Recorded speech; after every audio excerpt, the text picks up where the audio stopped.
नमस्ते, यहाँ सबैलाई स्वागत छ सङ्गीता ब्युटी कृषि भ्लगमा। हजुरहरू सन्चै हुनुहुन्छ होला? म पनि एकदमै सन्चै छु। फेरि पनि हजुरसँग छोटो मिठो भिडियो लिएर उपस्थित भइसकेकी छु र मेरो आजको काम देखाउन गइरहेको छु। मेरो काम अघिल्लो भिडियोमा हालेको छु। भर्खर मेरो भैँसी बस्ने गोठहरू बनाउँदै माटोहरू खन्दै हुनुहुन्थ्यो भनेपछि मेरो काम आज यति बनाइसक्नु भएको छ।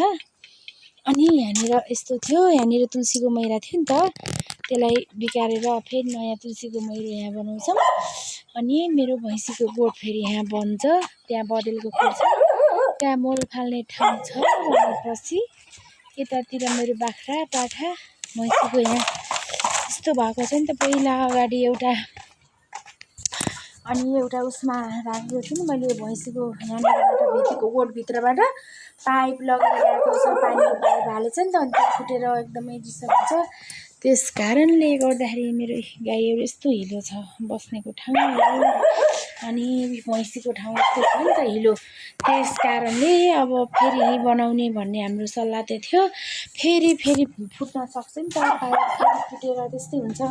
त्यस कारणले हाम्रो यहाँ क्यान्सल भइहाल्यो बनाउने। अब उतातिर बनाउँदैछौँ। यो चार्ली यहाँ भुकेर यस्तो उहाँ उता दिएको छ नि त यसको साथीहरू, अनि त्यसैले भुकेर एकदमै म्याउ गरिरहेछ। खसी दसैँ हो, यो दसैँ हो, यो त होइन दसैँ।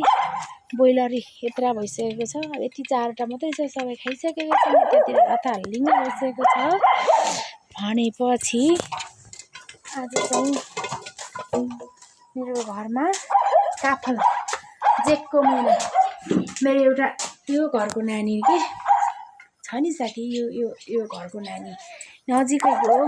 यो घरको नानीको घर फेरि उता पहाड पनि छ नि त रोल्पा, अनि त्यहीँदेखि काफल पठाइदिनु भएको रहेछ, देख्न सक्नुहुन्छ। काफल कस्तो राम्रो छ।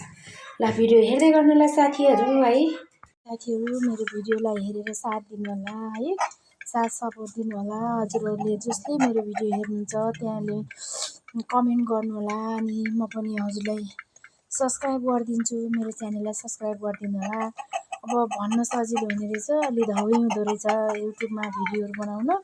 घरको कामले एकदमै बिजी भए पनि थोरै टाइम निकालेर अनि बिहान योगाको, कहिले खाना खाएको, कहिले चाहिँ अब घरको यस्तै कामहरूको भिडियो हालिराख्छु। हेरेर साथ दिनु होला जसले पनि हुन्छ, अनि मेरो भिडियोलाई हेरिदिनु होला र सब्सक्राइब गरिदिनु होला, लाइक कमेन्ट गरिदिनु होला साथीहरू भन्न चाहन्छु म।